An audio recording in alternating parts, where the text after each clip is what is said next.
ஒரு ஊரில் ஒருத்தர் இருந்தான். ஏதோ ஒரு சின்ன அலுவலகத்தில் வேலை பார்த்துக்கிட்டு இருந்தான். ரொம்ப ஏழை. வர்ற கொஞ்சம் வருமானத்தை வச்சு வாழ்க்கையை ஓட்டிக்கிட்டு இருந்தான். ஒரு நாள் தெரு வழியாக அவன் நடந்து வந்துக்கிட்டு இருக்கிறான். தெருவில் ஒரு காசு கிடந்தது. அதை பார்த்துட்டான். அது குனிஞ்சு எடுத்தான். அது ஒரு பழங்கால காசு. அந்த காசு நடுவில் ஒரு துளை இருந்தது. அதாவது துளையிட்ட நாணயம்.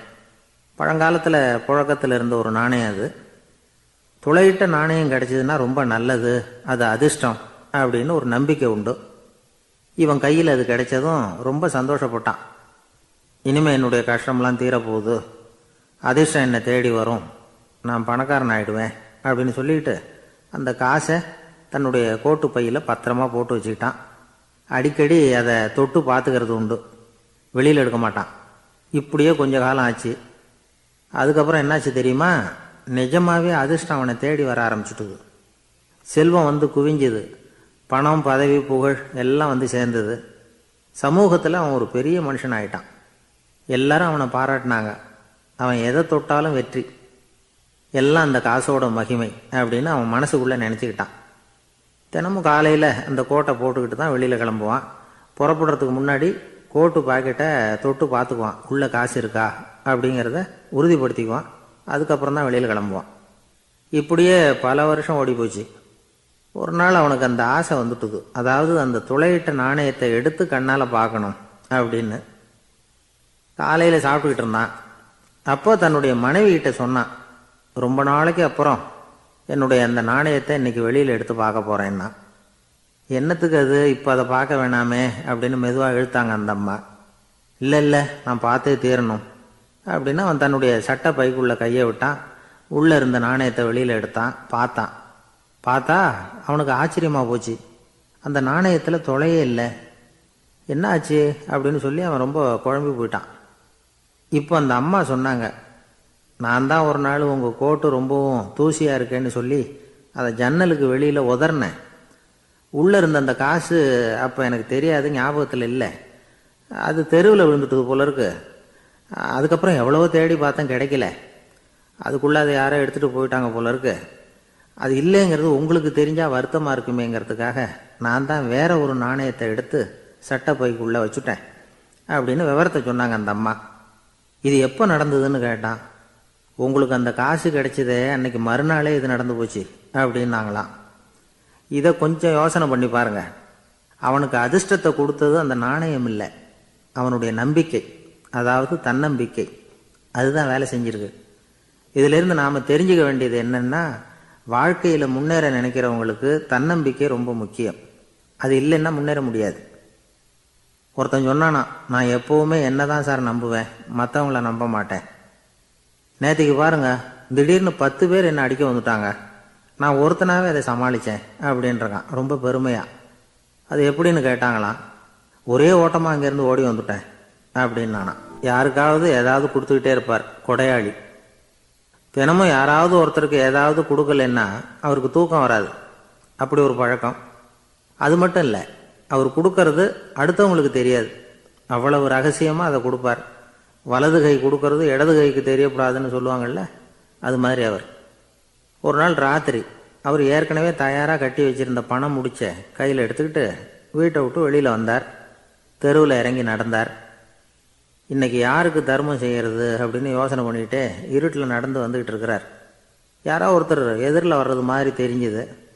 உடனே அவர் கிட்ட போனார்.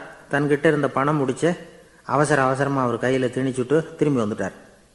அப்பாடா, ஒரு வழியாக யாருக்கும் தெரியாமல் இன்னைக்கு தர்மம் பண்ணியாச்சு அப்படிங்கிற மகிழ்ச்சி, மன நிறைவு அவர் முகத்தில். நிம்மதியாக தூங்கினார். அப்புறம் எழுந்திரிச்சார். மறுநாள் காலையில் ஊர் பூரா ஒரே பேச்சு. என்ன பேச்சுன்னா, நேற்று ராத்திரி ஒரு திருடன் கையில் யாரோ பணத்தை கொடுத்துட்டு போயிருக்கிறாங்க அப்படின்னு எல்லாரும் பேசிக்கிட்டு இருக்கிறாங்க. இதை கேள்விப்பட்டதும் அந்த பெரியவருக்கு ரொம்ப வருத்தமாக போச்சு. அடடா, போயும் ஒரு திருடனுக்காக உதவி பண்ணியிருக்கிறோம், பிரயோஜனம் இல்லாமல் போயிட்டுதே அப்படின்னு நினச்சார். சரி, இன்னைக்கும் யாருக்காவது உதவி பண்ணணும் அப்படின்னு முடிவு பண்ணினார். ராத்திரி நேரம் வந்தது. இவர் வழக்கம் போல் தெருவில் இறங்கி நடந்தார். கையில் பணம் முடிச்சு. எதிரில் ஒரு பொன் உருவம் மங்கலாக தெரிஞ்சது. இவர் உடனே அந்த பெண்கிட்ட பணத்தை கொடுத்துட்டு திருப்தியாக திரும்பி வந்துட்டார். மறுநாள் காலையில் ஊர் பூரா என்ன பேசிக்கிட்டாங்க தெரியுமா? நேற்று ராத்திரி நெறி தவறி நடக்கிற ஒரு பெண்ணின் கையில் யாரோ பணத்தை வச்சுட்டு போயிருக்கிறாங்க அப்படின்னு எல்லாரும் பேசிக்கிறாங்க. அடடா, இன்றைக்கும் தவறுதலாக நடந்து போச்சு அப்படின்னு ஒரு வருத்தப்பட்டார். இருக்கட்டும், இன்றைக்கும் ஏதாவது தர்மம் பண்ணுவோம் அப்படின்னு நினச்சிக்கிட்டாரு. 3வது நாள் ராத்திரியும் புறப்பட்டார். இப்பவும் எதிரில் ஒருத்தர் வந்தார். இவர் பணத்தை கொடுத்தார், திரும்பி வந்துட்டார். மறுநாள் மக்கள் என்ன பேசிக்கிட்டாங்கன்னா, நேற்று ராத்திரி ஒரு செல்வந்தர் கையில் யாரோ பணத்தை கொடுத்துட்டு போயிருக்கிறாங்க அப்படின்னு பேசிக்கிட்டாங்களாம். அவருக்கு ரொம்ப வருத்தமாக போயிட்டுது. என்ன இது தினம் இப்படி ஆகிக்கிட்டு இருக்குதே அப்படின்னு நினச்சிக்கிட்டே படுத்து தூங்கினார். அன்னைக்கு ராத்திரி ஒரு கனவு. அந்த கனவுல இறைவன் வந்து சொன்னாராம், இதோ பாருப்பா, நீ கொடுத்த தர்மம் வீணாக போயிடல. உங்ககிட்ட பணம் வாங்கின அந்த திருடன் திருந்திட்டான், அந்த பொண்ணும் திருந்திட்டா, அந்த செல்வந்தனும் கொடையாளி ஆயிட்டான், எல்லாருக்கும் உதவி பண்ண ஆரம்பிச்சுட்டான் அப்படின்னு சொன்னாராம். இந்த கதையை சொன்னவர் யாருன்னா நபிகள் நாயகம். இதில் உள்ள கருத்து என்னன்னா, நல்ல மனசோட தர்மம் பண்ணுனா அது வீணாக போகிறதில்ல. இன்னொரு கருத்து, தர்மம் வந்து தன்னை மட்டுமல்ல அடுத்தவங்களையும் தீமையிலிருந்து காப்பாற்றும். இதுதான் நாம் புரிஞ்சிக்க வேண்டியது. இந்த காலத்திலையும் இது மாதிரி சில சம்பவங்கள் நடக்கிறது உண்டு. ஒரு பெரியவர் இருட்டில் நடந்து வந்துக்கிட்டு இருந்தார். எதிரில் வந்த ஒருத்தன் வலுக்கட்டாயமாக இவர் கையை பிடிச்சி ஒரு பண முடிப்பை கொடுத்து வச்சுக்க சொல்லிவிட்டு விலகி போயிட்டான். பெரியவருக்கு ஆச்சரியம், இந்த காலத்துலேயும் இப்படி வலது கை கொடுக்கறது இடது கைக்கு தெரியக்கூடாதுன்னு நினைக்கிற கொடையாளிகள் உண்டு போல இருக்கு அப்படின்னு யோசனை பண்ணிக்கிட்டே நடந்தார். கொஞ்சம் தூரம் போயிருப்பார். அதுக்குள்ளே அதே ஆள் திரும்பி வந்தான். கொடுத்த பண முடிப்பை திருப்பி கொடுங்க அப்படின்னு கேட்டு வாங்கிட்டான். இவருக்கு ஒன்றும் புரியல. ஏன் இப்படி பண்ணுறேன்னார். அது ஒன்றும் இல்லைங்க, கொஞ்ச நேரம் இதை உங்ககிட்ட கொடுத்து வச்சிருந்தேன், அவ்வளவுதான் அப்படின்னா. ஏன்னு கேட்டார். என்னை பின்னாடி போலீஸு தேடிக்கிட்டு வந்துக்கிட்டு இருக்குது, அதுதான் அப்படி பண்ணேன், இப்போ போயிட்டுது, இனிமேல் ஒன்றும் பயமில்லை அப்படின்னு சொல்லிவிட்டு அவன் பாட்டுக்கு நடந்து போகிறான். ஜெருசலேம், அங்கே உள்ள ஒரு தேவாலயம். அதில் உள்ள பலிபீடத்தின் முன்னாடி ஒரு பெட்டி உண்டு. அது காணிக்கை பெட்டி. ஆலயத்துக்கு வர்றவங்க பிரார்த்தனை பண்ணிவிட்டு திரும்பி போகிற சமயத்தில் அந்த பெட்டியில் காணிக்கை போடுவாங்க. அவங்களால எவ்வளவு முடியுமோ அவ்வளவு போடுறது வழக்கம். அவங்கவுங்க வசதிக்கு தகுந்த மாதிரி போடுவாங்க. வசதி உள்ளவங்களாக இருந்தாலும் சரி, வசதியே இல்லாத வறியவர்களாக இருந்தாலும் சரி, ஆலய காணிக்கை பெட்டியில் காசு போடுறது அவங்களுக்கு ரொம்ப பெருமையான ஒரு செயல். ஒரு சமயம் இயேசு தம்முடைய சீடர்களோடு அந்த ஆலயத்துக்கு வரார். அங்கே உட்காந்து ரொம்ப நேரம் வழிபாடு பண்ணிகிட்டு இருக்கிறார். சீடர்களும் அந்த ஜபத்தில் கலந்துக்கிட்டாங்க. வழிபாடு முடிஞ்சுது. இயேசு உட்காந்துருக்கிறார். காணிக்கை பெட்டியில் காசு போடுறவங்கள கவனிக்கிறார். சீடர்களும் அதையே கவனிச்சுக்கிட்டு இருக்கிறாங்க. ரொம்ப பேர் வரிசையாக வந்தாங்க. அவங்களால முடிஞ்ச அளவுக்கு காசு போட்டுட்டு அவங்க பாட்டுக்கு போய்கிட்டு இருக்கிறாங்க. வசதியானவங்க நிறைய பேர் வந்தாங்க. அதுக்கு மத்தியில் வயசான ஒரு அம்மா, அவங்களும் வந்து காசு போட்டுட்டு போகிறாங்க. இப்போ இயேசு தன்னுடைய சீடர்கள் பக்கம் திரும்பினார். ஒரு கேள்வி கேட்டார். இப்போ இந்த காணிக்கை பெட்டியில் நிறைய பேர் வந்து காசு போட்டுட்டு போகிறத நீங்கள் கவனிச்சிங்க. இன்னைக்கு இந்த காணிக்கை பெட்டியில் ரொம்பவும் அதிகமாக காசு போட்டது யார் அப்படின்னு கேட்டார். முதல்ல வந்தார ஒரு பெரிய மனுஷன், அவர் தான் அதிகமாக போட்டார் அப்படின்னார் ஒருத்தர். 3வதாக வந்தவர் தான் அதிகமாக போட்டார், நான் கவனித்தேன் அப்படின்னாரு இன்னொருத்தர். இப்படி ஆளுக்கு ஒரு விதமாக சொல்கிறாங்க. கடைசியாக இயேசு சொன்னாராம், இன்றைக்கு அந்த பெட்டியில் அதிகமாக காசு போட்டவங்க அந்த வயசான அம்மா தான் அப்படின்னாராம். சீடர்களுக்கு ஒன்றும் புரியல. அந்த அம்மா ரொம்பவும் ஏழையாச்சே, அவங்க எப்படி அதிகமாக காணிக்கை செலுத்த முடியும் அப்படிங்கிறது அவங்க சந்தேகம். இயேசு விளக்குனார். நிறைய பேர் வந்தாங்க, நிறையவே காசுகள் போட்டாங்க, அது உண்மைதான். ஆனாலும் அந்த அம்மா என்ன பண்ணாங்க கவனிச்சிங்களா? வந்தாங்க, தன்னுடைய காசு பையை திறந்தாங்க, அப்படியே கொட்டுனாங்க. அதில் இருந்தது 2 காசுகள் தான். அந்த 2 காசும் காணிக்கை பெட்டியில் விழுந்துட்டுது. மற்றவங்கள்லாம் தங்கள்கிட்ட இருந்த செல்வத்தின் ஒரு சிறு பகுதியை எடுத்து பெட்டியில் போட்டாங்க. ஆனால் இந்த அம்மா தன்கிட்ட என்ன இருந்ததோ அதை அப்படியே போட்டுட்டாங்க. தன்னுடைய பிழைப்புக்காக வச்சிருந்த அவ்வளவையும் இழக்கிறதுக்கு தயாராகிட்டாங்க. அவ்வளவு தாராள மனசு அவங்களுக்கு. அதனால் அவங்க செலுத்தின காணிக்கை தான் அளவில் அதிகம் அப்படின்னார். விலை மதிப்பில்லாத முத்து புதையல் ஒருத்தனுக்கு கிடைக்க போகுதுன்னு வச்சுக்கோங்க. அதன் மதிப்பை உணர்ந்தவன் என்ன பண்ணுவான்? அதை அடையிறதுக்காக தன்கிட்ட இருக்கிற எதையும் கொடுக்கறதுக்கு தயாராக இருப்பான் இல்லையா? அது மாதிரி தான் இதுவும் அப்படின்னார்.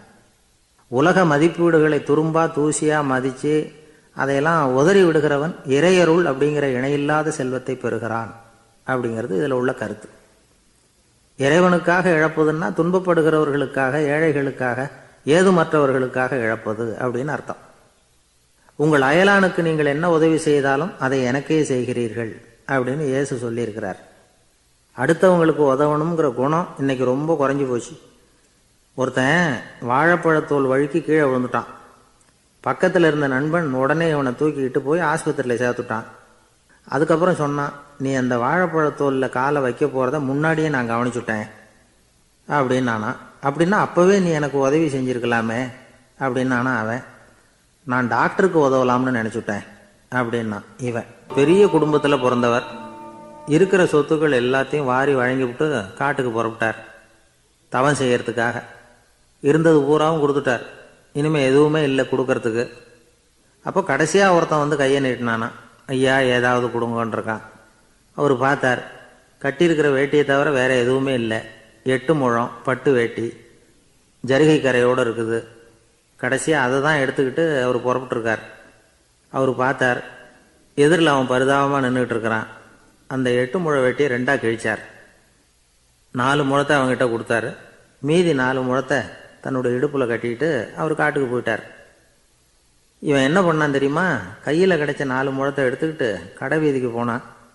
பழைய பட்டு வேட்டி, ஜருகை இதையெல்லாம் விலைக்கு வாங்குற வணிகர் ஒருத்தர் இருக்கார். அவர்கிட்ட போனான்.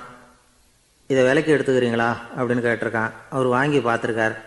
ஆஹா, இது ரொம்ப அருமையான வேட்டி, விலை உயர்ந்த ஜருகை, இது ஏது உனக்கு அப்படின்னு கேட்டாரான். அவன் நடந்தது சொல்லியிருக்கான். அப்படின்னா ஒன்று செய்யி, இந்த வேட்டியோட இன்னொரு பாதியையும் மெதுவாக வாங்கிட்டு வந்துரு, உனக்கு நிறைய பணம் தர்றேன் அப்படின்னாரான் அந்த வணிகர். இவன் கொஞ்சம் யோசனை பண்ணி பார்த்தான். கொஞ்சம் இருங்க, தான் வந்துவிடுறேன் அப்படின்னு சொல்லிவிட்டு நேராக காட்டுக்கு போனான். அவர் எங்கே இருக்காருன்னு தேடி கண்டுபிடிச்சான். அவர் ஒரு இடத்துல தவக்கோலத்தில் இருக்கிறார். கட்டியிருந்த இடவேட்டியும் அவர் அறியாமல் நழுவி கீழே விழுந்து கிடக்குது. இவனுக்கு ரொம்ப வசதியாக போச்சு. அவரை கேட்க வேண்டிய அவசியமே இல்லை. மெதுவாக சத்தம் போடாமல் அடி மேலே அடி வச்சு நெருங்கினான். அவர் கண்ணை மூடிக்கிட்டு அவர் பாட்டு நின்றுட்டு இருக்கிறார். இவன் மெதுவாக போய் கீழே கிடந்த அந்த துணியை எடுத்துக்கிட்டு சத்தம் போடாமல் திரும்பி நடந்தான். ஒரு 2-3 அடி எடுத்து வச்சிருப்பான். அப்படி ஓட ஆரம்பிக்கிற சமயத்தில் அவன் காலில் கீழே கிடந்த முள்ளு ஒன்று நறுக்குன்னு தைச்சி விட்டுது. வலி தாங்க முடியாமல் அம்மான்னு கத்தியிருக்கான். இந்த சத்தத்தினால கண்ணை மூடி நின்றுக்கிட்டு இருந்த அவரோட தவம் கலைஞ்சது.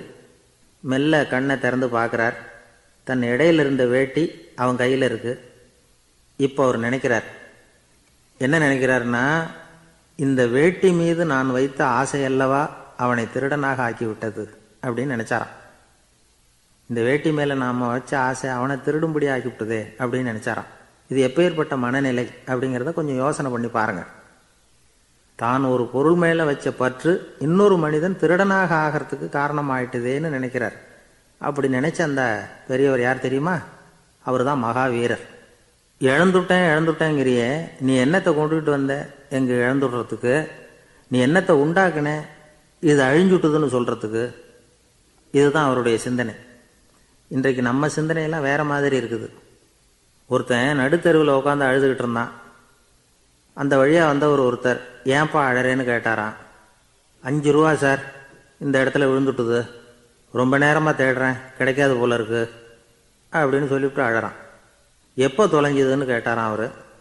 அது எனக்கு தெரியாது சார், பணத்தை தொலைச்சவன் தேடி பார்த்துட்டு போயிட்டான், நான் அவனுக்கு பின்னாடி தேட வந்தவன் அப்படின்னு நானா. இவன் இந்த உலகத்தில் தான் மட்டும் வாழ்ந்தா போதும் அப்படின்னு நினைக்கிறவங்க உண்டு. தானும் வாழணும், அடுத்தவங்களும் வாழணும் அப்படின்னு நினைக்கிறவங்களும் உண்டு. முதல்ல சொன்ன வகையை சேர்ந்த மனிதர்கள் எப்படி தெரியுமா? எப்படியாவது தான் மட்டும் வாழ்ந்தால் போதுங்கிற நினைப்பு தான் எப்பவும் அவங்களுக்கு இருக்கும். தங்களுடைய வளர்ச்சிக்கு எது தடையா இருந்தாலும் சரி, யார் தடையா இருந்தாலும் சரி, அதை அழிச்சுட்டு தான் மறுவேலை பார்ப்பாங்க. அவங்கெல்லாம் பாவ காரியங்களுக்கு தயங்குறதே இல்லை. அப்படிப்பட்ட வாழ்க்கை அவங்களுக்கே இடைஞ்சல அமைஞ்சு விடுறது உண்டு. அதை விளக்கறதுக்கு ஒரு கதையும் உண்டு. ஒரு ஊரில் அப்படிப்பட்ட ஆள் ஒருத்தன் இருந்திருக்கான். நிறைய பாவங்களை செஞ்சவன். அதன் காரணமாக நரகப்படுகுழியில் விழுந்துட்டான். நரகப்படுகுழிங்கிறது ஒரு பெரிய கிணறு மாதிரி. ஏற்கனவே பாவம் செஞ்சவங்க நிறைய பேர் அதில் விழுந்து கிடக்குறாங்க. உள்ள ஏகப்பட்ட சத்தம், எல்லாம் அந்த பாவாத்மாக்கள் போடுற சத்தம். இப்போ விழுந்தானே இவனும் சத்தம் போட்டான். இவன் போடுற சத்தம் கொஞ்சம் அதிகமாக கேட்டுது. இந்த கிணத்துக்கு பக்கத்தில் புத்தர் உட்காந்துருக்கிறார். அவர் காதில் இவன் போடுற சத்தம் விழுந்தது. உடனே அந்த கிணத்தடிக்கு போனார். குனிஞ்சு பார்த்தார். சாமி என்னை காப்பாற்றுங்க அப்படின்னு கத்தனான் இவன். புத்தர் அவனை கொஞ்சம் கவனித்து பார்த்தார். மனித சமுதாயத்துக்கு அவன் என்னென்ன கெடுதல் பண்ணியிருக்கிறாங்கிற விவரம்லாம் அவர் மனக்கண்ணில் தெரிஞ்சது. அவருக்கு எல்லாம் புரிஞ்சு போச்சு. இருந்தாலும் அவனை காப்பாற்றுறதுக்கு ஏதாவது வழி உண்டா அப்படின்னு யோசிச்சார். அவன் தன்னுடைய வாழ்நாளில் ஏதாவது நல்லது செஞ்சிருக்கானா அப்படின்னு பார்த்தார். ஒரே ஒரு சமயம் அவன் தன்னுடைய காலடியில் மிதிபட இருந்த சிலந்தியை மிதிக்காமல் தாண்டி போயிருக்கிறான். இந்த ஒரு காரியத்துக்காக அவனை கரையேற்ற முடியுமா அப்படின்னு நினைச்சார். அவ்வளவுதான். உடனே அவர் கையில் ஒரு சிலந்தி வந்து உட்காந்துதான். அதுகிட்ட இருந்து நூல் இழை வெளிவர ஆரம்பிச்சது. அந்த நூல் இழை கிணற்று ஆழம் வரைக்கும் அப்படியே நீண்டுகிட்டே போச்சான். புத்தர் பார்த்தார். இந்த நூலை பிடிச்சிக்கிட்டு மேலே ஏறி வா அப்படின்னார். என்னங்க சொல்றீங்க, இந்த சிலந்தி நூல் என்ன தாங்குமான்னு கத்துனான். எல்லாம் தாங்கும், அதை பிடிச்சிக்கிட்டு ஏறி வா அப்படின்னார். சந்தேகத்தோடவே அவன் அந்த நூல் இழைய பிடிச்சி இழுத்து பார்த்தான். ரொம்ப வலுவாக இருந்தது. அவனுக்கு ஆச்சரியம். அதை பிடிச்சிக்கிட்டே மெதுவாக மேலே ஏறி வர ஆரம்பிச்சிட்டான். பாதி தூரம் ஏறி வந்திருப்பான். அப்போ அவன் காலுக்கு கீழே ஏதோ சத்தம். என்னன்னு குனிஞ்சு பார்க்கறான். கீழே கிடந்தவங்க சில பேரும் அந்த நூலை பிடிச்சி மேலே வந்துக்கிட்டு இருக்கிறாங்க. இவனுக்கு கோபம் வந்துட்டுது. தன்னுடைய இடுப்பில் வச்சிருந்த கத்தியை எடுத்து தன்னுடைய காலுக்கு கீழே நூல் இழையை அப்படியே வெட்டி விட்டுட்டான். இனிமேல் நாம மட்டும்தான் மேலே ஏறி வந்துடணும் அப்படின்னு நினச்சிக்கிட்டான். ஆனால் நடந்தது என்ன தெரியுமா? மொத்த நூல் இழையும் அப்படியே அருந்து கீழே விழுந்துட்டுது. அவனும் பொத்துன்னு கீழே விழுந்துட்டான். மறுபடியும் கத்த ஆரம்பிச்சிட்டான். ஏற்கனவே அவன் செஞ்சிருந்த ஒரு சிறு கருணை அந்த நூல் இழைக்கு உறுதியை கொடுத்தது. இப்போ அவன் செஞ்ச பாவம் அந்த நூல் இழைய வலுவிழக்க செஞ்சுட்டுது. அடுத்தவங்களும் வாழணுங்கிற எண்ணம் அவனுக்கு இருந்திருந்தா இப்போ அவனும் கரையேறி வந்திருப்பான், மற்றவங்களும் சௌக்கியமாக வந்து சேர்ந்துருப்பாங்க. அதனால் நாமும் வாழணும், அடுத்தவங்களும் வாழணும் அப்படின்னு நினைக்கிறவன் வாழ்க்கையில் சீக்கிரம் முன்னுக்கு வந்துடுவான். ஒருத்தன் ஒரு டாக்டர்கிட்ட போனான். மருந்து வாங்கினான். வாங்கி கொண்டாந்து பேசாமல் வச்சுட்டான், சாப்பிடல. அப்புறம் எதுக்காகப்பா போய் அவர்கிட்ட மருந்து வாங்கினேன் அப்படின்னு கேட்டாங்க. டாக்டர் வாழணும் இல்லையா, அதனால தான் அப்படின்னா. அவர் கொடுத்த மருந்தை நீ ஏன் சாப்பிடல அப்புறம் அப்படின்னு கேட்டாங்க. நான் வாழணும் இல்லையா, அதுக்காக தான் அப்படின்னா. ஒரு முனிவர் இருந்தார். ஒரு நாள் அவரை தேடிட்டு 4 பேர் வந்தாங்க. சுவாமி, எங்களுக்கு ரொம்ப நாளாக ஒரு சந்தேகம்னாங்க. என்னன்னு கேட்டார். இந்த உலகத்தில் எவ்வளவோ காரியங்கள் நடக்குது, எது நியாயம் எது அநியாயம் அப்படின்னு புரிஞ்சிக்க முடியலன்னாங்க. அது யாராலையும் புரிஞ்சிக்க முடியாதுன்னார் முனிவர். வந்தவங்களுக்கு ஆச்சரியமாக போச்சு. ஒரு மாதிரியாக பார்த்தாங்க. இதை முனிவர் கவனிச்சார். சரி புறப்படுங்க என்னோடன்னார். எங்கன்னு கேட்டாங்க. இப்போ உங்கள் 4 பேரையும் ஒரு புஷ்பக விமானத்தில் அழைச்சிட்டு போகிறேன். இந்த உலகத்தில் சர்வசாதாரணமாக நடக்கக்கூடிய ஒரு காட்சியை உங்களுக்கு காட்ட போகிறேன். நீங்கள் பார்க்க போகிற அந்த காட்சி நியாயமா அநியாயமா அப்படிங்கிறத என்கிட்ட சொல்லணும். நீங்கள் சரியான பதில் சொன்னால் புஷ்பக விமானத்தில் தொடர்ந்து பிரயாணம் பண்ணலாம். தவறான பதில் சொன்னால் இந்த புஷ்பக விமானம் உங்களை கீழே தள்ளி விட்டுரும் அப்படின்னார். 4 பேருக்கும் பயந்தான். இருந்தாலும் முனிவர் கூப்பிடுறாரே அப்படின்னு சொல்லி புறப்பட்டாங்க. அவங்க எல்லாரும் புறப்பட்டு ஒரு காட்டு வழியாக போய்கிட்டு இருக்கிறாங்க புஷ்பக விமானத்தில். அங்கே நடக்கிற ஒரு காட்சியை காட்டுறார் முனிவர். அதோ அங்கே பாருங்கன்னார். அந்த விமானத்தில் இருந்தபடியே எல்லாரும் கீழே குனிஞ்சு பார்க்குறாங்க. அங்கே ஒரு தாய் புலி அப்போ தான் குட்டி போட்டிருக்கு. குட்டிகளை ஈன்ற உடனே பசிக்கு இறை தேடி அந்த பக்கமாக வருது. அதே நேரம் ஒரு தாய் மான், அதுவும் அப்போ தான் குட்டி போட்டிருக்கு. அதுவும் இதே மாதிரி குட்டிகளை ஈன்ற உடனே பசிக்கு இறை தேடி அந்த பக்கமாக வருது. இப்போ அந்த புலி அந்த மானை அடித்து போட்டுவிடுது. அதுவும் சாப்பிடுது, குட்டிகளுக்கும் கொடுக்குது. இப்போ அந்த புலிக்குட்டிகள் முகத்தில் மகிழ்ச்சி, தாயை இழந்த அந்த மான் குட்டிகள் முகத்தில் துக்கம். இப்போ அந்த முனிவர் 4 பேர்கிட்டையும் கேட்குறார், நீங்கள் இங்கே பார்த்தீங்களே, இதில் எது நியாயம் எது அநியாயம் ஒவ்வொருத்தராக சொல்லுங்கள். உங்கள் பதில் சரியில்லைன்னா இந்த விமானம் உங்களை கீழே தள்ளி விட்டுரும், சொல்லுங்கள் பார்க்கலாம்னார். முதல்ல ஒருத்தன் சொன்னான், அந்த புலி செஞ்சது சரிதாங்க, அது பசிக்கு அதுதான் ஆகாரம், தன்னுடைய பசிக்கு தானே இறை தேடிக்கிட்டுது, அதில் என்ன தப்பு, அவ்வளவுதான், அதனால் புலி செஞ்சது நியாயம்தான் அப்படின்னா. அவ்வளவுதான், அந்த விமானம் அவனை அப்படியே கீழே தள்ளி விட்டுட்டுது. அதனால் அவன் கொடுத்த பதில் சரியில்லை அப்படிங்கிறது புரிஞ்சு போச்சு. இப்போ ரெண்டாவது ஆள் சொன்னான், புலி செஞ்சது பாவம், அந்த தாய்மான் என்ன தப்பு பண்ணிச்சு, இப்போ அந்த குட்டிகளுக்கு யார் ஆதரவு, அதனால் புலி செஞ்சது அநியாயம் அப்படின்னா. அவ்வளவுதான், அவனையும் கீழே தள்ளி விட்டுடுது அந்த விமானம். இந்த பதிலும் சரியில்லை அப்படின்னு ஆயிட்டுது. இப்போ மூணாவது ஆள் வந்தான். முதல்ல 2 பேர் கீழே விழுந்ததை பார்த்துக்கிட்டு இருந்தான். அதனால் அவன் சொன்னான், ரெண்டுமே நியாயந்தாங்க, புலி இறை தேடினதும் இயற்கை, அதுக்கு மான் இறையானதும் இயற்கை, அதனால் இதில் ஒன்றும் தப்பு இல்லைன்னா. அவ்வளவுதான், அவனையும் அந்த விமானம் கீழே பிடிச்சி தள்ளி விட்டுது. இப்போ நாலாவது ஆள் வந்தான். முனிவர் கேட்டார், நீயாவது சொல்லுப்பா, இந்த செயலில் எது நியாயம்னார். அவன் தெளிவாக பதில் சொன்னான். அதாவது என்ன சொன்னான்னா, எனக்கு தெரியல அப்படின்னா. அவனை விமானம் கீழே தள்ளலை, சௌரியமாக அழைச்சிட்டு போட்டுது. இவனும் பிரயாணம் சௌக்கியமாக பண்ணானான். ஆக இதுதான் சரியான பதிலுங்கிறத முனிவர் உணர்த்தினார்.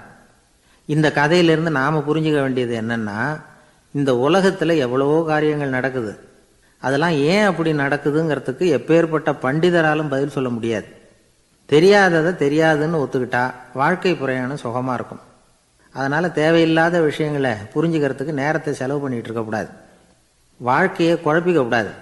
வாழ்க்கைக்கு தேவையானது என்னவோ அதை மட்டும் புரிஞ்சுக்கிட்டா போதும். இந்த காலத்து ஆள் ஒருத்தன் ஒரு பெரியவரை தேடி வந்தான். ஐயா, ஒரு சந்தேகம்னா. என்ன உன்னுடைய சந்தேகம்னார். பகுத்தறிவுன்னா என்ன, விதின்னா என்ன அப்படின்னு கேட்டான். இதுக்கு அவர், இப்போ உன்னுடைய வலது காலை தூக்குன்னார். தூக்கினான். சரி, இப்போ உன்னுடைய வலது காலை கீழே இறக்காம உன்னுடைய இடது காலையும் தூக்குன்னார். தூக்கினான். பொத்துன்னு கீழே விழுந்துட்டான். பெரியவர் சொன்னார், உன்னால் ஒரு காலை தூக்க முடிஞ்சுது, அதுதான் பகுத்தறிவு. 2 கால்களையும் ஒரே சமயத்தில் தூக்குனா அடிபடும், அப்படிங்கிறது தான் விதி அப்படின்னு விளக்கம் கொடுத்தார். இவன் தன்னுடைய விதியை நொந்துக்கிட்டே இடுப்பை பிடிச்சிக்கிட்டு அங்கேருந்து நடந்து போயிட்டானான். ஒரே ஒரு ஊரில் ஒரு கோயில் இருந்தது. ரொம்ப பழைய கோயில். உள்ளே போகிறதுக்கே பயமாக இருக்கும். எந்த நேரத்தில் இடிஞ்சு விழுந்துருமோ அப்படிங்கிற பயம். அப்படி இருந்ததுனால யாரும் துணிஞ்சு சாமி கும்பிடுறதுக்கு அங்கே போகிறதில்ல. கோயிலுக்கு வர்ற கூட்டம் கொஞ்சம் கொஞ்சமாக குறைய ஆரம்பிச்சுட்டுது. கோயில் நிர்வாகிகள் எல்லாரும் கூடி உட்காந்து பேசினாங்க. என்ன பண்ணலாம்னு யோசனை பண்ணாங்க. எந்த இடம் மோசமாக இருக்கோ அந்த இடத்த பழுது பார்த்தாங்க.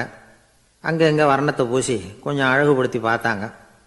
ஏதோ இந்த ஊரில் கோயில்னு ஒன்று இருக்குது, அது மக்களுக்கு தெரியணும் அப்படிங்கிறதுக்காகத்தான் இப்படிலாம் பண்ணாங்க. இருந்தாலும் கோவில் இருக்கிற நிலைமை மக்களுக்கு தெரியும். அதனால் அங்கே வர்றது குறைச்சிக்கிட்டாங்க அவங்க. ஒரு கட்டத்தில் யாருமே வர்றதில்லை. நிலைமை அந்த அளவுக்கு ஆயிட்டுது. மறுபடியும் கோவில் நிர்வாகிகள் கூட்டம் நடந்தது.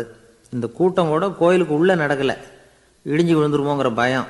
அதனால் வெளியில் தான் உட்காந்து கூட்டத்தை நடத்தினாங்க. ஏன்னா உள்ளே போகிறதுக்கு அவங்களுக்கும் துணிச்சல் கிடையாது. எந்த நேரமும் விழுந்துரும் போல் இருந்தது அது. அது வழியாக போகிறவங்க கூட வேகமாக அந்த இடத்த கடந்து போக ஆரம்பிச்சிட்டாங்க. கோவில் நிர்வாகிகள் வெளியில் உட்காந்து கூட்டம் போட்டாங்க இல்லையா, அந்த கூட்டத்தில் 4 தீர்மானங்களை நிறைவேற்றினாங்க. அது என்ன 4 தீர்மானம்னா, முதல் தீர்மானம், இந்த கோவிலை இடிப்பது அப்படிங்கிற முடிவை இந்த கமிட்டி மிகவும் வருத்தத்துடன் ஏற்றுக்கொள்ளுகிறது அப்படின்னு நிறைவேற்றினாங்க. இதுக்கு பதிலாக இன்னொரு கோவிலை உடனடியாக கட்டி முடிச்சுடணுங்கிறது 2வது தீர்மானம். 3வது தீர்மானம் என்ன தெரியுமா, பழைய கோவிலின் கதவுகள், அதிலிருந்து பிரித்து எடுக்கிற செங்கல், இதையே புது கோவில் கட்டுவதற்கு பயன்படுத்தி கொள்ள வேண்டியது. பழைய கோவில் இருந்த மாதிரியே அதே வடிவத்தில் புது கோவிலையும் கட்ட வேண்டியது. பழைய கோவிலின் அஸ்திவாரத்தை அப்படியே வச்சுக்கிட்டு அதுக்கு மேலே நாம் கோவிலை கட்டிக்க வேண்டியது. இதுதான் 3வது தீர்மானம். இதையும் கமிட்டி முழு மனசோடு ஏற்றுக்கிட்டது. இது வரைக்கும் சரி. இப்போ அந்த கமிட்டி 4வதாக ஒரு முக்கியமான தீர்மானத்தை கொண்டுகிட்டு வந்து அதையும் ஏகமனதாக நிறைவேற்றி விட்டது. அது என்ன தீர்மானம்னா, புதிய கோவில் கட்டி முடிக்கிற வரைக்கும் பழைய கோவிலை இடிக்கிறதில்லை அப்படிங்கிற தீர்மானம். எப்படி இருக்குது பாருங்கள் இது. பழசை இடிக்காத வரையில் அதே இடத்துல புதுசாக எப்படி கட்ட முடியும்? பல விஷயங்களில் நாம் நடந்துக்கிற முறையும் இப்படி தான் இருக்குதான். வாழ்க்கையில் முன்னேறணும்னு ஆசைப்படுவோம். அதே நேரத்தில் அந்த முன்னேற்றத்துக்கு எது தடையாக இருக்கோ அதை விட்டு விடுறதுக்கும் மனசு வராது. வெளிநாட்டில் ஒரு பெரிய விருந்து நடந்துக்கிட்டு இருந்துதான். எல்லாரும் மது கோப்பையும் கையுமா அலைஞ்சிக்கிட்டு இருக்கிறாங்க. ஒருத்தர் மட்டும் கையில் எதுவும் இல்லாமல் ரொம்ப நல்ல பிள்ளையா சாதுவா ஒரு ஓரமாக தனியாக உட்காந்துருக்கிறார். அவர்கிட்ட நெருங்கி, வாங்க மது சாப்பிட்லாம் அப்படின்னு கூப்பிட்டாங்களாம். என்னை வற்புறுத்தாதீங்க, நான் என் மனசுக்குள்ள உறுதியாக தீர்மானம் பண்ணிவிட்டேன் அப்படின்னாராம். என்ன தீர்மானம் பண்ணியிருக்கீங்க அப்படின்னு கேட்டிருக்காங்க. ஏற்கனவே முழு போதையில் இருக்கும் பொழுது மறுபடியும் மது கோப்பையை தொடரதில்லை அப்படின்னு தீர்மானம் பண்ணியிருக்கேன் அப்படின்னாராம். ஒரு ஊரில் ஒரு பெரியவர் இருந்தார். ஒரு நாள் அவரை தேடி ஒருத்தர் வந்தார். ஐயா, நான் கடவுளை பரிபூர்ணமாக நம்புகிறேன் அப்படின்னார். சரி, அந்த நம்பிக்கை உனக்கு எப்படி வந்ததுன்னு கேட்டார் இவர். அவர் சொல்ல ஆரம்பித்தார். ஐயா, எனக்கு கல்யாணம் ஆகி 10 வருஷம் ஆச்சு. ஆனாலும் குழந்தை பாக்கியம் இல்லை. அதுக்கு என்ன காரணமாக இருக்கும்னு நான் யோசனை பண்ணிகிட்டு இருந்தப்போ நண்பர் ஒருத்தர் ஒரு ஆலோசனை சொன்னார். உனக்கு மதப்பற்று இல்லை, எந்த கடவுளையுமே நம்ப மாட்டேங்கிற, அதுதான் காரணம். கடவுளை நம்பு, உனக்கு குழந்தை பாக்கியம் கிடைக்கும் அப்படின்னார்.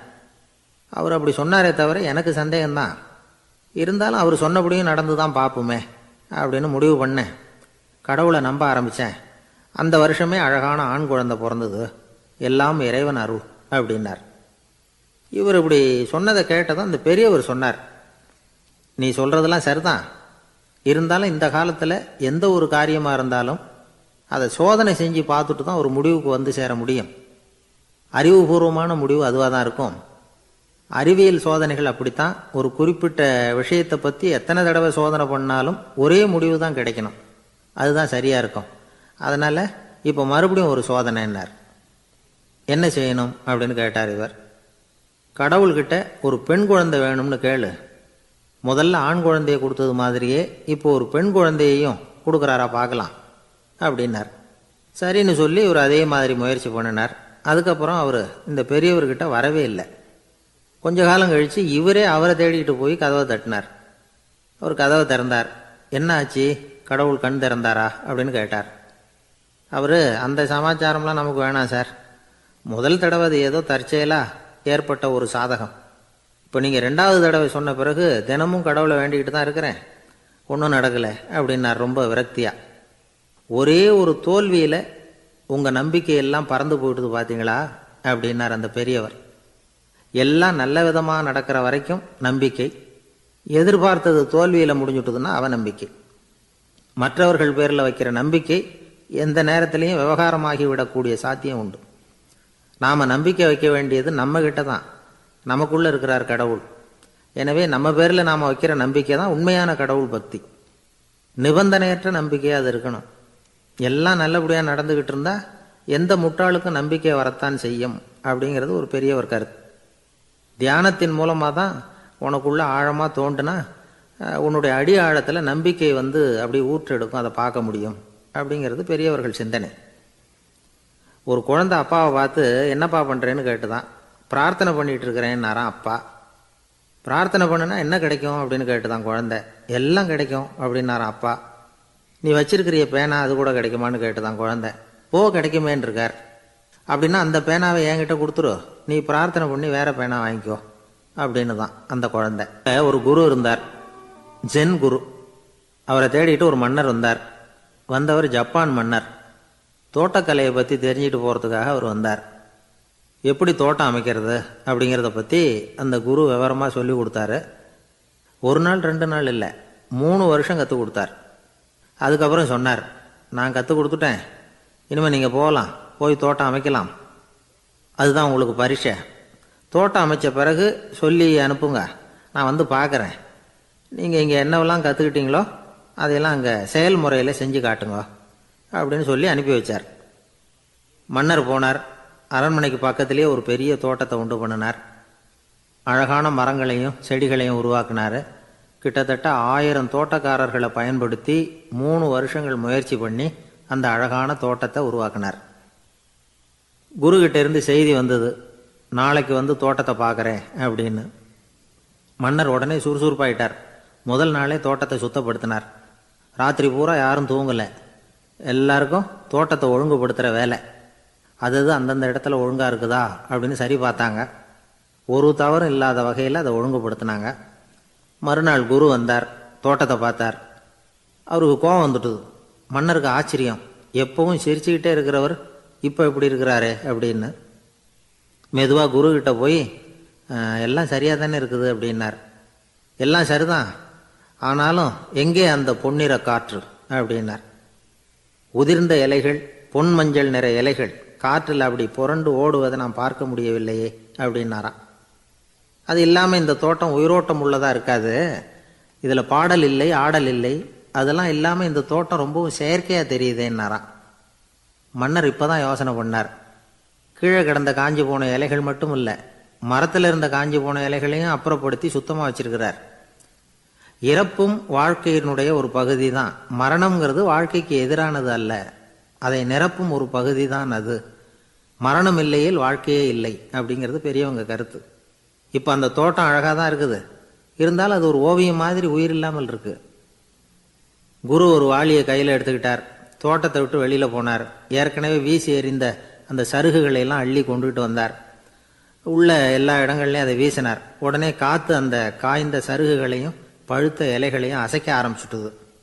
இப்போ அங்கே சலசல சத்தம், சங்கீதம், இலைகளின் நடனம், ஓவியம் மாதிரி இருந்த அந்த தோட்டத்துக்கு இப்போ உயிர் வந்துட்டுது.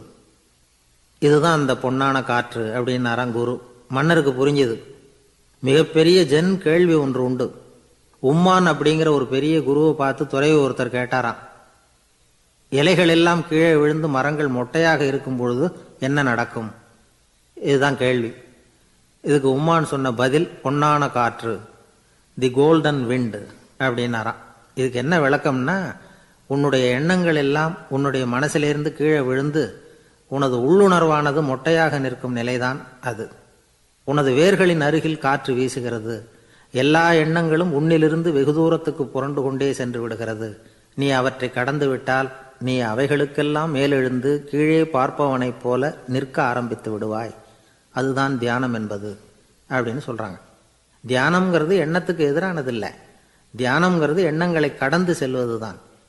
அதுக்கப்புறம் நாம் பொன்னிற காற்றில் ஆட ஆரம்பிச்சிருவோம். இதுதான் பெரியவர்கள் சொல்றது. என்கிட்ட ஒருத்தர் தோட்டம் அமைக்கணும்னு யோசனை கேட்டு வந்தார். எல்லாம் சொல்லி கொடுத்தேன்.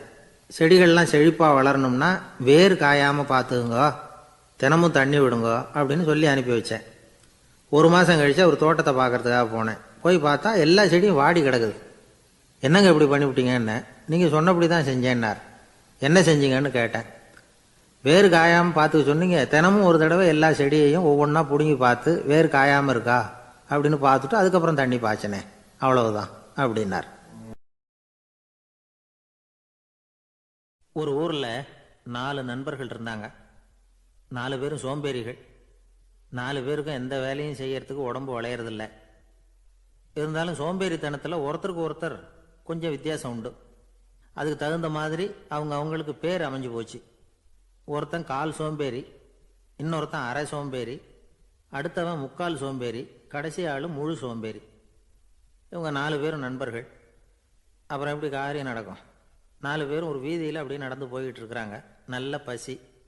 எங்கேயாவது சோறு போடுவாங்களா அப்படின்னு பார்த்துக்கிட்டே வந்தாங்க. அவங்க வந்த வழியில் ஒரு ரூபா காசு கிடந்தது தரையில். அவங்க கண்ணில் அது பட்டுது. ஆனாலும் அதை குனிஞ்சு எடுக்கணுமே, அதுக்கு சோம்பேறித்தனம். முழு சோம்பேறி பார்த்தான். பக்கத்தில் வந்துக்கிட்டு இருந்த முக்கால் சோம்பேறிக்கிட்ட சொன்னானா, டேய் அதை கொஞ்சம் குனிஞ்சு எடுறா அப்படின்னானா. அவன் என்ன பண்ணான் தெரியுமா? அதுக்கு அடுத்தபடியாக வந்த அரை சோம்பேறிக்கிட்ட சொன்னானா, டேய் நீ அதை கொஞ்சம் குனிஞ்சு எடுறா அப்படின்னானா. அவன் இவனை விட மோசம், அடுத்தவங்கிட்ட சொல்லியிருக்கிறான். அவனும் குனியறதுக்கு தயாராக இல்லை. ஆக கூடி கடைசியில் யாருமே காசை எடுக்கலை. என்னத்துக்கு அனாவசியமாக உடம்பை வளைச்சிக்கணும் அப்படின்னு எல்லாரும் பேசாமல் வந்துட்டாங்க. அவங்க பாட்டுக்கு நடந்து வந்துக்கிட்டே இருக்கிறாங்க. எதிரில் ஒருத்தன் வாழைப்பழத்தை வண்டியில் வச்சு தள்ளிக்கிட்டே வந்தான். ரூபாய்க்கு 4 பழம்னு கூவி விற்றுக்கிட்டே வர்றான். இப்போ அந்த முழு சோம்பேறி சொன்னானா, டேய் வழியில் கிடந்ததை 1 ரூபா, அதையாவது எடுத்துக்கிட்டு வந்திருந்தா இப்போ இந்த பழத்தை வாங்கி ஆளுக்கு ஒன்று சாப்பிடலாமே அப்படின்னானா. ஆமாம் சாப்பிட்ருக்கலாமே அப்படின்னாங்களாம் மற்றவங்களும். ஆனாலும் திரும்பி போய் அதை எடுக்கணும்னு யாருக்கும் தோணலை. பேசாமல் சோர்ந்து போய் நடந்து வந்தாங்களாம். இருட்டி போச்சு. வழியில் ஒரு கோவில். சரி இங்கேயே படுத்து தூங்குவோம் அப்படின்னா ஒருத்தன். அதுதான் சரின்னாங்க மற்றவங்களும். அப்படியே மண்டபத்தில் படுத்துட்டாங்க.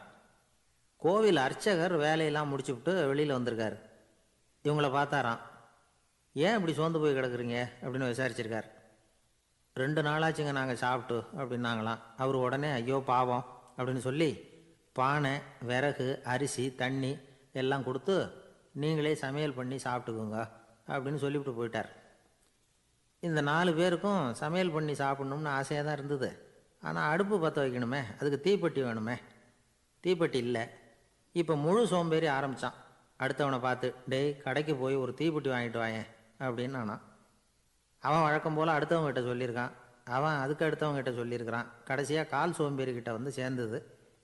அவனும் அது நம்மால் முடியாது அப்படின்னு பேசாமல் இருந்துட்டான். இப்போ தீப்பெட்டி வேணுமே, அதுக்கு என்ன பண்ணுறது? அவங்களுக்குள்ளே பேசி ஒரு முடிவுக்கு வந்தாங்களாம். அதாவது யார் முதல்ல வாயை திறந்து பேசுகிறாங்களோ அவங்க தான் தீப்பெட்டி வாங்கிறதுக்கு போகணும் அப்படின்னு. அவ்வளவுதான். உடனே 4 பேரும் வாயை கெட்டியாக மூடிக்கிட்டு படுத்துக்கிட்டாங்க. அவங்க சமையல் பண்ணி சாப்பிட்டாங்களா என்ன அப்படிங்கிறது அர்ச்சகருக்கு தெரியல. சரி பார்த்துட்டு வரலாமேன்னு வந்தார். வந்து பார்க்குறாரு, இவங்க 4 பேரும் அசையாமல் படுத்து கிடக்குறாங்க. அர்ச்சகர் பயந்துட்டார். ஒருவேளை பசி தாங்காமல் செத்து போட்டாங்களோ அப்படிங்கிற பயம், அல்லது நாம் கொடுத்த உணவுப் பொருளில் ஏதாவது விஷம் கலந்துருக்குமோ அப்படின்னும் பயந்தார். அப்படின்னா நம்ம மேலே பழி வந்துருமே அப்படின்னு நினச்சி நடுங்க ஆரம்பிச்சிட்டார். அப்புறம் அவரும் ஒரு முடிவுக்கு வந்தாராம். கோவிலுக்கு பக்கத்துலேயே ஒரு பெரிய குழி இருந்தது. அதில் ஒவ்வொருத்தரையாக இழுத்துக்கிட்டு போய் போட்டார்.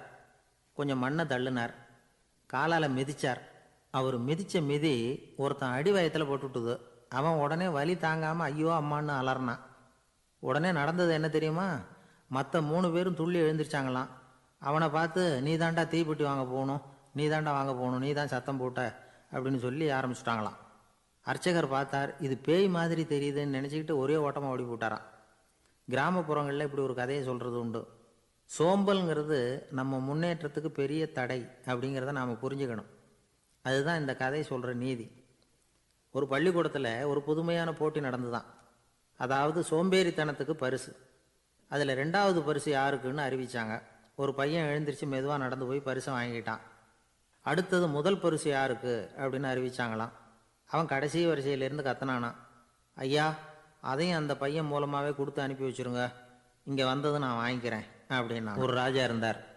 அவர் ஒரு நாள் காலையில் அரண்மனையில் மேல் மாடத்தில் வந்து நின்றுக்கிட்டு இருந்தார். அப்போ ஒரு ஆள் வீதியில் ரொம்ப வேகமாக ஓடிக்கிட்டு இருக்கான். அதை ராஜா கவனித்தார். அவன் மனசில் ஏதோ ஒரு தவிப்பு இருக்குங்கிறத புரிஞ்சுக்கிட்டார். உடனே அரண்மனை சேவகர்களை கூப்பிட்டார். அந்த ஆளை இங்கே அழைச்சிட்டு வாங்க அப்படின்னார். இவங்க ஓடி போய் அந்த ஆளை அழைச்சிட்டு வந்தாங்க. மன்னர் முன்னாடி நிறுத்தினாங்க. மன்னர் அவனை நிமிர்ந்து பார்த்தார். எதுக்காக இவ்வளோ வேகமாக ஓடிக்கிட்டு இருக்கிற அப்படின்னு கேட்டார். இதுக்கு அவன் சொன்னான், மன்னா, நம்ம கோட்டையின் வடக்கு வாசல் இருக்கு இல்லையா, அது ஓரமாக ஒரு பெரிய பாறாங்கல் கிடக்கு. அதுக்கு அடியில் நான் ஒரே ஒரு வெள்ளி நாணயத்தை புதைச்சி வச்சுருக்கேன். அது இப்போ எனக்கு தேவைப்படுது. என்னுடைய மனைவிக்கு ஒரு பரிசு வாங்கி கொடுக்க வேண்டியிருக்கு. அதுக்காக தான் அவசரமாக ஓடிக்கிட்டு இருக்கிறேன் அப்படின்னா. மன்னர் யோசனை பண்ணார். அப்புறம் சொன்னார், அதுக்காகவா இப்படி ஓடுற? பரவாயில்ல, அதை பற்றி கவலைப்படாத. நான் உனக்கு 10 வெள்ளி காசுகள் தர்றேன், வாங்கிட்டு திரும்பிப்போ அப்படின்னார். இவன் தலையை சொரிஞ்சான். மன்னா, நீங்கள் கொடுக்கறத ரொம்பவும் மகிழ்ச்சியோடு வாங்கிக்கிறேன். இருந்தாலும் அதுக்கப்புறம் அந்த வடக்கு வாசலுக்கு போய் அங்கே இருக்கிற ஒரு நாணயத்தையும் எடுத்துக்கிட்டு போயிடுறேனே அப்படின்னு நான். இதை பாருப்பா, அந்த ஒரு நாணயத்தை மறந்துடு, உனக்கு 100 வெள்ளி நாணயங்கள் தரேன் இருக்கார். மன்னா, ரொம்ப மகிழ்ச்சி. உங்கள் மாதிரி தாராள குணம் வேற யாருக்கும் வராது. நீங்கள் கொடுக்குற 100 நாணயங்களையும் வாங்கிக்கிறேன். இருந்தாலும் வடக்கு வாசலுக்கு போய் அதையும் எடுத்துக்கிட்டா 101 ஆகிடுமே அப்படின்னு நானா. இதை பாருப்பா, அந்த ஒரு நாணயத்தை மறந்துடு, அது எக்கேடாவது கெட்டு போகட்டும். நான் உனக்கு 100 பொற்காசுகள் தரேன், அதையாவது வாங்கிட்டு வந்த வழியிலேயே திரும்பி போடுன்னாராம். தங்க நாணயங்களே தரேன்னு சொல்கிறீங்க, தாராளமாக வாங்கிக்கிறேன். இருந்தாலும் வடக்கு வாசலுக்கு போய் அப்படின்னு மறுபடியும் ஆரம்பித்தான். அரசர் வந்து பொறுமை இழந்துட்டார். கடைசியாக ஒரு முடிவுக்கு வந்துட்டார். இதை பாருப்பா, உனக்கு என்னுடைய ராஜ்யத்திலேயே பாதியை கொடுத்துட்றேன், அப்படியாவது திருப்தியாக திரும்பிப்போ அப்படின்னாராம். மன்னா, உங்களுடைய பெருந்தன்மைக்கு ஈடு இணையே கிடையாது. தேசத்திலேயே பாதி பிரித்து கொடுக்குறேன்னு சொல்கிறீங்க, அதனால் உங்ககிட்ட ஒரு சின்ன வேண்டுகோள் அப்படின்னானா. சொல்லுன்னாராம் மன்னர் ஆர்வமாக. இவன் மெதுவாக ஆரம்பித்தான். அப்படி இந்த ராஜ்யத்தை 2ஆக பிரிக்கிறப்போ அந்த வடக்கு வாசல் இருக்கிற பக்கத்தை என்கிட்டயே கொடுத்துருங்கோ அப்படின்னானா. மன்னர் அசந்து போயிட்டார். இந்த கதை எதுக்காகன்னு கேட்டால், மனம்ங்கிறது ஒரு குரங்குங்கிறத புரிஞ்சுக்கிறதுக்காகத்தான். உன்னை பிடிச்சிக்கிட்டா லேசில் விடாது. அப்படிப்பட்ட மனசை அறிவு தான் வழி நடத்தணும். அதில் தான் வாழ்க்கையின் வெற்றி அடங்கியிருக்குது. ஒரு சின்ன பையன் தெருவில் அழுதுகிட்டு இருந்தான். ஏன்பா அழுகுறேன்னு ஒரு பெரியவர் கேட்டார். ₹1 காசை இங்கே தொலைச்சுட்டேன் அப்படின்னா. சரி, அதுக்காக அழாத, அதுக்கு பதிலாக 10 ரூபா தரேன், இந்தா வச்சுக்கோன்னு கொடுத்தார். அந்த 10 ரூபாயை வாங்கி சட்டப்பையில் போட்டுக்கிட்டு அதை விட அதிகமாக சத்தம் போட்டு அழ ஆரம்பிச்சிட்டான். மறுபடியும் ஏன்டா அழறேன்னு கேட்டார் பெரியவர். அந்த 1 ரூபாயும் கிடச்சிட்டுதுன்னா இப்போ என்கிட்ட 11 ரூபா இருக்குமே, இப்போ 10 ரூபா தானே இருக்குது அப்படின்னு சொல்லிவிட்டு அழறான் ஒருத்தர்.